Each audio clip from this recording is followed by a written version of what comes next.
আসসালামু আলাইকুম, আমি ডাক্তার মোহাম্মদ নেপার রহমান। আজকে কথা বলবো শিশুদের ব্রেন টিউমারের প্রকৃত চিকিৎসক কে। এখানে যেহেতু বলা হয়েছে শিশুদের ব্রেন টিউমার, সুতরাং শিশুদের ব্রেনের ভিতরে অস্বাভাবিক কোষের বৃদ্ধির ফলে ব্রেন টিউমার সাধারণত তৈরি হয়ে থাকে এবং ব্রেন টিউমারের ফলে শিশুদের বিভিন্ন লক্ষণগুলো প্রকাশ পায়। যেমন যদি 2 বছরের নিচের শিশুদের ব্রেন টিউমার হয়, সেক্ষেত্রে দেখা যাচ্ছে মাথা অস্বাভাবিকভাবে বেড়ে যাচ্ছে, তারপরে বাচ্চার ঘন ঘন বমি করছে, চোখ নিচের দিক দেবে যাচ্ছে, বাচ্চার কোনো এক সাইড দুর্বল অবশ হয়ে গেছে, বা বাচ্চার মাইলস্টোন অফ ডেভেলপমেন্ট যেভাবে বেড়ে ওঠার কথা সেভাবে বেড়ে উঠছে না। আর বাচ্চার বয়স যদি 2 বছরের বেশি হয়, সেই ক্ষেত্রে দেখা যায় মাথা ব্যথার সাথে চোখে ঝাপসা দেখা, ঘন ঘন বমি করা, এসব সমস্যা নিয়ে হাঁটা চলাফেরার ক্ষেত্রে অস্বাভাবিকতা, কোনো এক সাইড দিয়ে পড়ে যাওয়া, এগুলো বিভিন্ন ধরনের সমস্যা নিয়ে আমাদের কাছে আসতে পারে।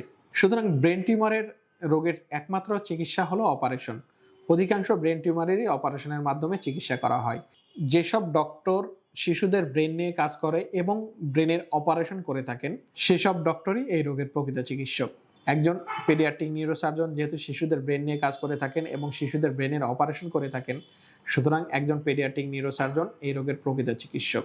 আমরা কোনো শিশুর কোনো রোগ হলে সুস্থতার ক্ষেত্রে 3টা বিষয়ের উপর গুরুত্ব দিয়ে থাকি। একটি হলো সঠিক রোগ নির্ণয়, সঠিক চিকিৎসক নির্ণয়, সঠিক সময় নির্ণয়। সঠিক রোগ নির্ণয়, বাচ্চাদের সব ব্রেন টিউমারে অপারেশন লাগে না, সব ব্রেন টিউমারে অপারেশন করা সম্ভবও হয় না। কিছু কিছু ব্রেন টিউমার সাধারণত রেডিওথেরাপি, কেমোথেরাপিও দেওয়া হয়, অপারেশন প্রয়োজন হয় না। আবার অধিকাংশ ব্রেন টিউমারের অপারেশন লাগে। সুতরাং আপনার বাচ্চার কোন ধরনের ব্রেন টিউমার হয়েছে এটা জানা অতীব জরুরি। সুতরাং আমরা যদি নির্ধারণ করতে পারি কোন ধরনের ব্রেন টিউমার হয়েছে, সেক্ষেত্রে আমাদের সিদ্ধান্ত নিতে সহজ হবে।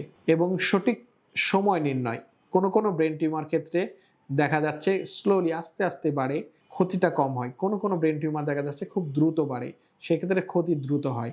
সুতরাং যেহেতু ব্রেন টিউমারের অপারেশনে অনেক সময় আর্থিকের একটা সংশ্লেষ থাকে, অর্থর প্রয়োজন হয়, সুতরাং কিছু কিছু ক্ষেত্রে আপনি কয়েকদিন দেরি করেও করতে পারবেন অপারেশন, আবার কিছু কিছু ক্ষেত্রে দ্রুত অপারেশন জরুরি।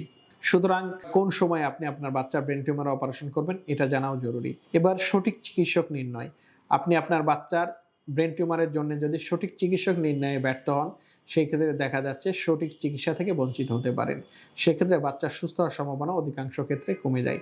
সুতরাং আমরা যদি সঠিক সময়ে সঠিক রোগের চিকিৎসা সঠিক চিকিৎসক দিয়ে নিতে পারি, সুস্থ হওয়ার সম্ভাবনা অধিকাংশ ক্ষেত্রে বেড়ে যায়। যেহেতু বাচ্চাদের ব্রেন নিয়ে একজন পেডিয়াট্রিক নিউরোসার্জন কাজ করে এবং ব্রেনের সার্জারি করে থাকে, সুতরাং বাচ্চাদের ব্রেন টিউমারের একজন প্রকৃত চিকিৎসক একজন পেডিয়াট্রিক নিউরোসার্জন। সুতরাং আপনার বাচ্চার যদি ব্রেন টিউমার হয়, আপনি কালক্ষেপণ না করে আপনি আপনার বাচ্চাকে দ্রুত একজন পেডিয়াট্রিক নিউরোসার্জনের কাছে নিয়ে যান, কারণ উনি এ বিষয়ে দক্ষ, অভিজ্ঞ এবং সমসাময়িক জ্ঞানের অধিকারী, এবং এ বিষয়ে ওনার দক্ষতাকে সর্বোচ্চ বলে ধরে নেওয়া হয়। ভালো থাকুক আপনার বাচ্চা, সুস্থ থাকুক আপনার বাচ্চা, সুচিকিৎসায় সুন্দর আগামী, এই প্রত্যয় বাংলাদেশ পেডিয়াট্রিক নিউরো কেয়ার সেন্টারে পথ চলা।